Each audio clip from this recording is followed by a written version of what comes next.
Hello everyone, my name is Jimmy and welcome to The Last Lap. In today's video we're going to be breaking down everything we saw from Bristol Dirt. But before we hop into the video, just want to remind you guys to hit that like button and subscribe button. You can also check out our social media pages, which are linked in the description down below. But let's go ahead and hop into the video. I have my friend and co-host Matthew joining me as always.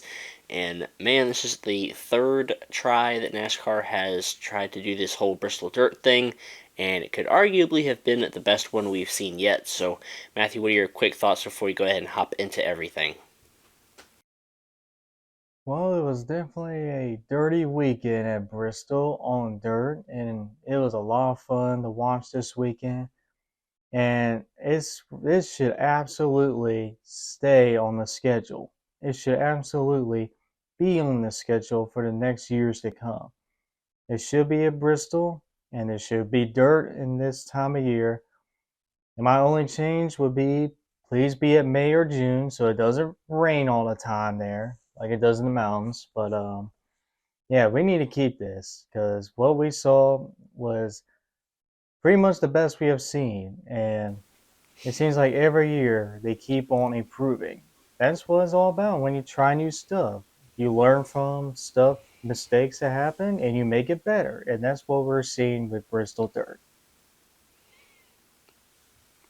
Yeah, I'll share my thoughts on whether it should stay on the schedule or not later in the video after I go ahead and recap everything that happened. The truck race, there really wasn't much to see. Joe Logano dominated the truck race in a really cool paint scheme, by the way, in the number 66 truck. Joe Logano got it done there, swept the stages, won the race, everything. So good for him. I thought that would mean that he would have a good day on Sunday, but it was quite the opposite. Logano had quite a bad day on Sunday. He got into Bubba Wallace after some help from William Byron pretty early in the race. Logano ended up going around. He lost all his track position, and then he seemed to have gotten involved in every single crash after that in some way or another until his day finally ended. I think it was in stage 2 his day ended. But Joe Logano just could not catch a break in the Cup race. There was a crash in the first stage. Josh Berry and Denny Hamlin. Seemed like Denny Hamlin had the worst end of it. They pretty much had to take the whole, I think it was right front, off of that race car. But he was able to continue and able to keep on going. But stage 1 seemed like Kyle Larson, Austin Dillon, and Kyle Busch had the fastest cars. Kyle Larson won the stage. Austin Dillon and Kyle Busch kind of went back and forth for second place majority of that opening stage. Seemed like they had really fast race cars. But at the end of the first stage, strategy was already taking place. Tyler Reddick, Bubba Wallace, and Martin Truex Jr. they stayed out after stage 1 to gain track position because you could do this race on one stop if you really wanted to, and it seemed like that was the strategy that those guys were going for. So they stayed out. Pretty much everybody else pitted. In the second stage, I think the second stage was the story of 360s because several drivers did a 360 on the racetrack and were able to keep on moving. Michael McDowell was the first example of this. He did a 360 off of turn 2, and Ty Gibbs almost nailed him, but thankfully Ty was able to maneuver the car enough to get out of the way and avoid Michael McDowell. And NASCAR was really quick to pull the trigger on the caution there because as soon as McDowell started to go around, boom, the caution came out and then he saved it and he just kept on going. But I'll have more thoughts about that in just a minute. But that was pretty cool. There was some really good racing up towards the front of the field, I must say. Kyle Busch and Tyler Reddick, they had a really good battle in the second stage, going back and forth for the lead. Kyle Busch seemed to have a really fast car. Reddick, he had a track position, so he was able to hold everybody off. There were slide jobs, people ripping the top of the track. It was really good battles, but Tyler Reddick would win the second stage, and this is where things start to get interesting. So Kyle Larson, he pitted after the second stage, after he pitted after the first stage, but he elected to not get fresh tires, which is very weird. I figure if you're going to pit and the pit stops, you get like 5 minutes, I think, to work on the car anyway. I'm like, why not put fresh tires on the car? But Kyle Larson pitted. He did not get fresh tires, and then he ended up spinning and losing all of his track position. And then earlier in the race, him and Ryan Preece got together on the racetrack, seems like Kyle Larson kind of washed up off of turn 4. Ryan Preece got into the wall. Ryan Preece was not happy. Under caution, he showed his displeasure to Kyle Larson. He waved his finger at him. I don't know if it was his pointer finger or his middle finger. I don't know. I think it was his pointer finger after looking at the replay. But he just kind of waved his finger at Kyle Larson. He was not happy. And then later in the race, Ryan Preece seems to have gotten his payback. They were racing off of turn number 2, and Ryan Preece kind of slid up. Kyle Larson kind of got into the wall, and then Larson seems like he came back down and tried to wipe out Ryan Preece, but Kyle Larson kind of ended up Seemed wrecking like himself. it was totally obvious, man. I'm It was just like a stating Bubba Wallace.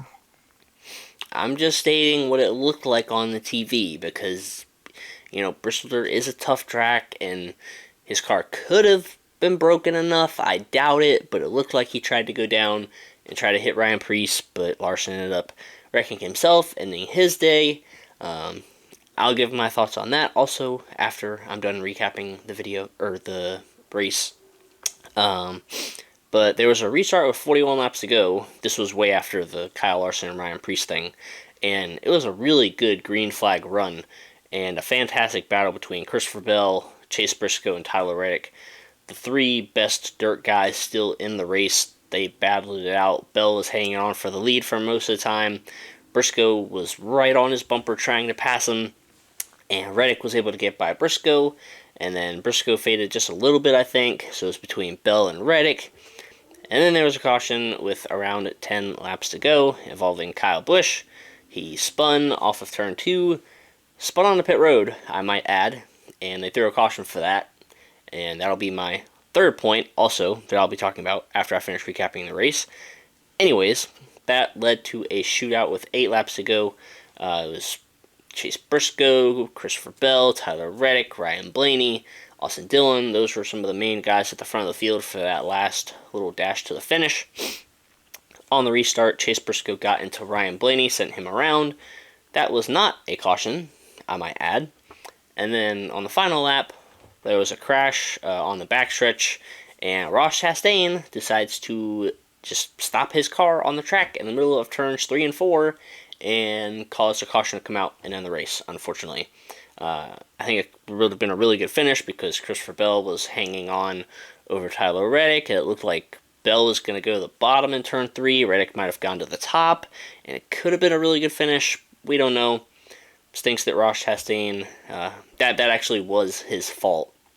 If you guys have seen any of the memes going around over the past week or so since Richmond, everybody's like, oh, it's Ross Chastain's fault. Well, that actually was Ross's fault that the race ended under caution, unfortunately.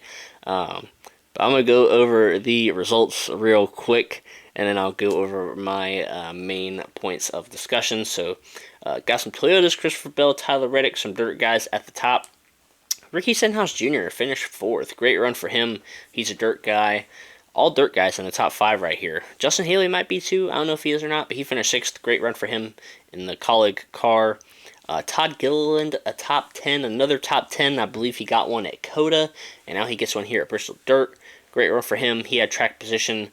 I think he stayed out at the end of the second stage or something like that, and he was up near the front and just hovered around the top 10 the rest of the day. So good for him.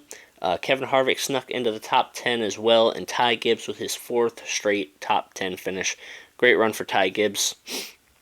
But, alright, let's go ahead and get these post-race thoughts out of the way. I guess I'll go ahead and start with the whole Kyle Larson and Ryan Preece thing.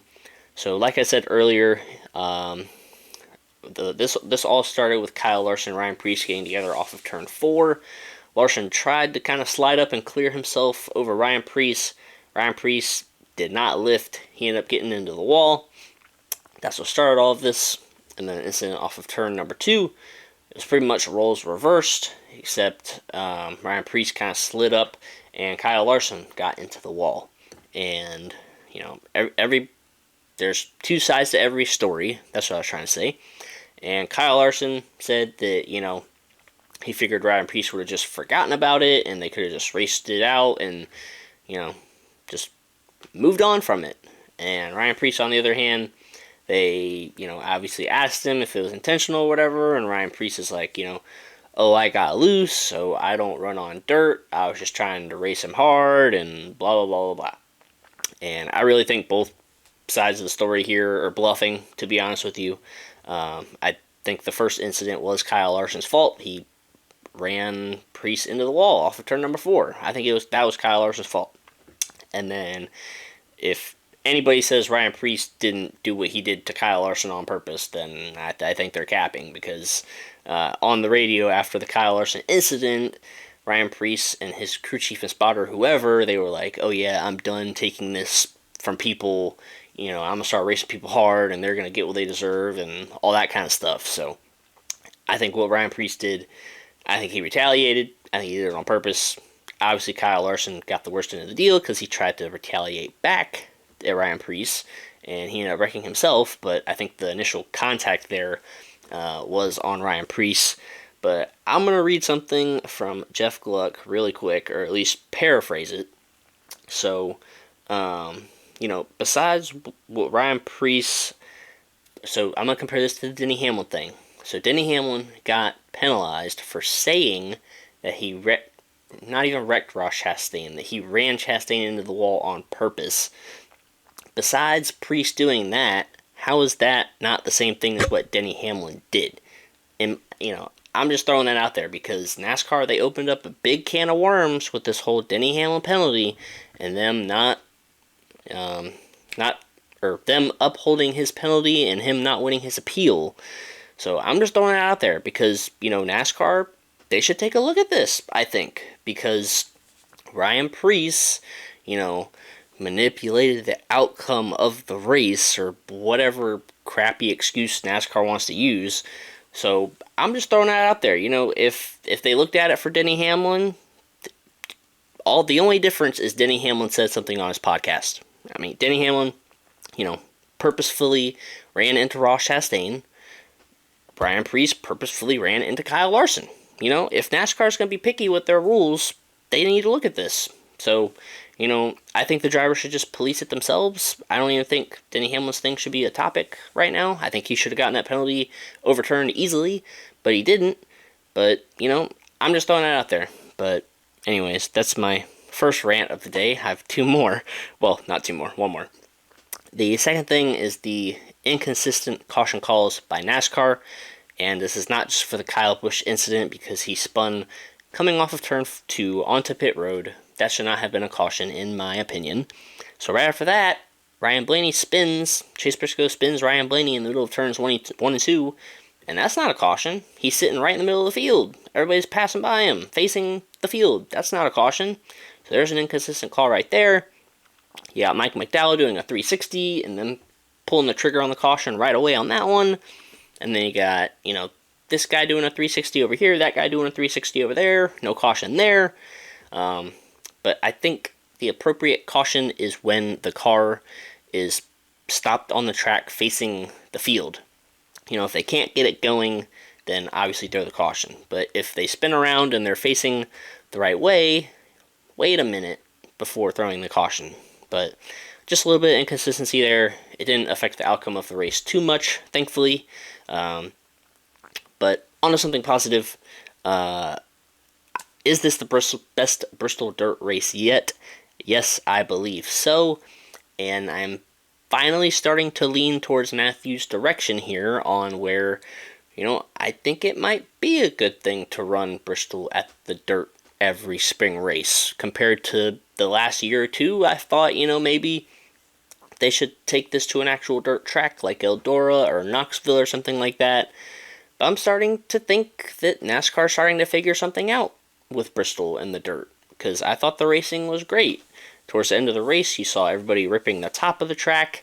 Bell, Reddick, Briscoe, all the dirt guys rose to the top of the occasion, like they should for this race, and it was a great battle throughout the whole race. So, I think, Bristol dirt might deserve to stay on the schedule for a few more years compared to the concrete race. So, I'm slowly starting to lean that way. But anyways, that was a lot. I'm exhausted. I had two little mini rants and ended on a positive note, thankfully. So Matthew, what do you got to say about everything you saw from this Bristol dirt race? All right. So, before I get into all the topics that you just talked about, especially with one that I absolutely disagree with a lot of what you said, but before I get into those topics, I want to say congratulations to Christopher Bell, his first win this season, and of course the first points win this season with Joe Gibbs Racing. He has pretty much been the best JGR car this year so far, without a doubt. Even though Truex and Hamlin have had some good runs here and there, but I think Bell is still the best driver of Joe Gibbs. And also a shout out to Ty Gibbs, 4 straight top tens. I mean, that is impressive, especially for a rookie who's still very young. Like I said, this kid is special, and I think he's only going to continue to get better at this point. And also, congrats to Todd Gillen, top eight, not top 10. Um, his second top 10 this season actually, which makes Front Row Motorsports even more stupid considering it made him part time. And when Zane Smith was in that same car, he was in outside the top 30. So how's that going for you, Front Row? Also, congrats to Justin Haley, top 10. Also, who is my favorite underrated driver because I think he just does such an amazing job keeping the car clean. He's almost like a modern day Paul Menard, basically, in my opinion. But okay, let's get to the topics here. First, I'm going to start with the two, or the one that I really agree with, which was the Bristol Dirt as a whole gotten better, absolutely, and it should stay on the schedule. And I really hope that it continues to stay on the schedule. I know Marcus Smith earlier was starting to sound hesitant about it, but I think they should continue. But in my opinion, it should be in the May or June timeline, not April, not March. I know the Easter traditions being talked about, but it's just gonna rain there. I mean, we were so lucky that it did not rain this weekend. We were so fortunate. But that's not how it's gonna be every year because it's always gonna rain in the mountains that time of year. So, in my opinion, May or June. That's where you should hold the Bristol Dirt. And it's just gotten way better because we're seeing multiple groove racing last night. People can use the high line. People can pass on the bottom lane. And it was just an amazing race. So that's all I have to say about that. And also congrats to Austin Dillon, top 5 finish. He absolutely outseeing my expectations. I mean, he was strong in his heat races, but he was strong the whole race. So good for him. I wish he can stay like that the whole season, but I'll take what I can get out of him. Now, as for the whole cautions thing, some were not so good calls and some were actually good calls. Oh, look, I'm going to defend NASCAR here because they were put in a very tight box here. Obviously, these guys obviously did not have a lot of practice on dirt because it was washed out.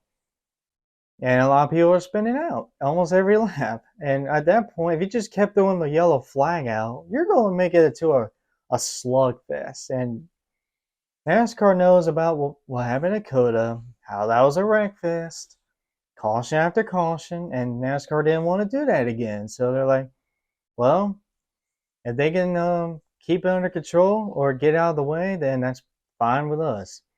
Now, they weren't perfect, like the Kyle Busch one, that wasn't perfect, or maybe Michael McDowell's 360, that wasn't perfect either. But I mean, NASCAR was just put in a tight box here. Obviously, they did not want to throw a lot of cautions out, ruin the show because it would have been a slugfest. But I mean, it is what it is. It didn't affect the outcome of the race. I mean, the best guy all day long, Christopher Bell, still won. So it's not like it was an overtime finish or anything, or multiple overtime. So it is what it is. By the way, I am so freaking mad at Ross Chastain for that last lap. I mean, are you serious? How in the world? Look, I understand he hit the wall. I saw the replay. I'm sure something broke on the car. I know. But he was all the way at the bottom of the racetrack. All he had to do was stay on the apron, get out the way. But no, this doofus decides to just go up in the middle of the track. It ruins what would have been an amazing finish because Tyler Reddick was right there. He was obviously closing in on Christopher Bell. Who knows? We could have saw what we saw last year, or we could have saw a side by side to the finish. We never know now because this doofus just goes up the track in the middle of the track. Oh man, that made me so mad because I'm like, you just robbed us of a good finish here. And so, he saw the memes and he took it personally. Apparently, he was like, "Hey, I'm gonna make this a real meme here now." So, that frustrated me so much more than anything in this race, to be honest. So, yeah, so that's my one rant here about that. All right, let's get to the topic that I absolutely disagree with you here, and that is the Ryan Preece and Kyle Larson feud. Now, I was listening to Denny Hamlin's podcast earlier before this video, well, a clip of it, and he literally said, "Well, Kyle Larson, as he is one of my best friends, but I have to call him out here because he is known to put you in a bad spot and be aggressive." And that's what Kyle Larson did. He put Ryan Preece in a bad spot and squeezed him into the wall. And I mean, that's the same thing he did to Bubba Wallace at Las Vegas. Now, Ryan Preece, he wasn't happy about it, which I don't blame him at all because he got squeezed in the wall. And you know, with these cars, he could have broken the toe link, which I was shocked he didn't actually because that was actually a decent hit there. But I mean, now with the other scenario, with the other case here, Ryan Preece, I mean, he did what Kyle Larson did. He slid up to him, and Larson hit the wall. And you know, you want to talk about, hey, NASCAR should look at this. Maybe NASCAR should be looking at Kyle Larson going straight down the track trying to wreck Ryan Preece. Basically, like what Bubba Wallace did to Larson at Vegas. It was almost similar, except Bristol Dirt's way slower, so not that similar. But you get the point. He came down on him. He tried to wreck him. But guess what? He wrecked himself. He wrecked himself. And look, I was talking with one of my friends that was in college. He's a big Kyle Larson fan. And right after that happened, I talked to him about, I was like, hey, is Ryan Preece your second favorite driver now? But he said, hey, I saw that one coming, to be honest. Hey, he's a big Kyle Larson fan, and he knows that Larson was in the wrong here. So, all you Hendrick bandwagons, all those fools, you know you're going to be delusional here. Let's just be honest. But that was all that Larson started when he put Preece in the wall. So that's all there is. And guess what? Preece didn't wreck him on purpose. He slid up to him. Just like how Larson slid up to Preece. And we want to talk about these communication. You want to talk about, oh, NASCAR should take a look at what Preece said. He manipulated the race. Excuse me, Jimmy. When did he say, hey, I just wrecked Kyle Larson on purpose? Did he say that, Jimmy? Did he say, I wrecked Kyle Larson on purpose? No, Go he on, didn't. say it. But no, Exactly! He look did at say it! listen to his radio communication though. They literally were. Go ahead. Every other driver does the same thing. They're like, every other driver is like, hey, oh man, I'm getting tired of disrespect right here. I'm gonna show them how they race me. They say that all the time. Ryan Preece did not say, hey, I just read Kyle Larson on purpose. Now, if he did that, then yes, that would have been an investigation right there. But he didn't. So that's not going to be a penalty, and that shouldn't be a penalty because he didn't admit that he wrecked it. So that's my thing. And hey, that's what Denny Hamlin did on this podcast. He said, hey, I wrecked Ross Chastain on purpose. and he opened the window for that. So that's all I have to say about that. Kyle Larson didn't say, "Hey, I put Ryan Preece in the wall on purpose." So and that's all I have to say about that. So yeah, whew, what a video. But that was an amazing Bristol dirt race. Let's just conclude with that. I'm not necessarily saying that NASCAR should take a look at the whole Ryan Preece thing. But what I'm saying is that NASCAR opened this can of worms to where it could be investigated because of what happened with Denny Hamlin. That's mainly what I'm trying to say here. Like, yeah, he didn't say that he wrecked him on purpose, but based on what I heard from Denny's podcast about the whole appeals process, he pretty much had NASCAR beat in almost every category, but he still got the appeal not overturned. But Then I again, the just feel appeals like, panel should be taken seriously anymore because if you're not a hindered driver, you're not going to get overturned. That's just how it is. Not take it seriously anymore. but all I'm trying to say is that NASCAR, they did this to themselves to where people are saying that this could get looked at for something similar. If they never did anything about Denny Hamlin's thing, or if they overturned his penalty, we wouldn't be talking about this. Nobody would be talking about it. But since they didn't overturn it, now everybody's like, oh, well, we gotta look at this instance and that one and that one. Nobody knows where the line is now. So I guess that's the new line. I guess you can just do something and not say anything about it. I don't know. But, anyways, let's go ahead and rate this race before getting on out of here. Oh, man. Do I dare rate this the best race of 2023? I might have to. I don't know what my best rating is so far. I think I did like an 8 or an 8.5 or something like that. I'll give it a 9 out of 10. Honestly, I was a big fan. I loved the race. It was a tiny bit sloppy, but other than that, the racing was great. NASCAR, they're gonna make a few mistakes every now and then. That's fine. That's expected at a race like this, a crazy race like this. So I'm gonna give it a 9 out of 10. I thought it was a great race. Matthew, what are you gonna rate it? Well, it looks like we're going to agree on this for once in this video. I thought it was the best race of the year, in my opinion, so far. And I'm going to give it a 10 out of 10 for me. This had amazing racing, both the low lane, the high lane you could pass, amazing battles, amazing battle for the leads, amazing drama with the Preece and Larson, and amazing saves like Michael McDowell's 360, not once but twice. There's just so much to talk about during this race, and man, I really hope this stays on the schedule. It should. So 10 out of 10 for me. And it would have been even higher if it wasn't for that caution on the last lap. That probably would have had an amazing finish. If that caution didn't happen, or Ross Chastain didn't do that stupid move going up the track, this would have been a perfect race. We need to have something special for like when a race gets a 10 out of 10. We need to like have a hammer that we just like, bam, Matthew just hammered 10 out of 10 race. But yeah, it was a great race. Also, we're going to go over our fantasy points. We didn't go over it after Richmond. I think you actually gained a lot on me after Richmond because I was like within 60 something points, and now it's at like 89 points is the gap between you and me now. But as for Bristol Dirt itself, I got 215 points, you got 211, so very tight battle there between us for the race in general. You're still 89 points ahead overall, though. You got 1485, I got 1396.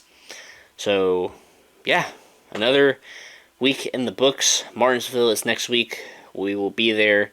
But, Matthew, anything you have to say before we go and finish this video out? Oh no, it's way too long now to say anything else.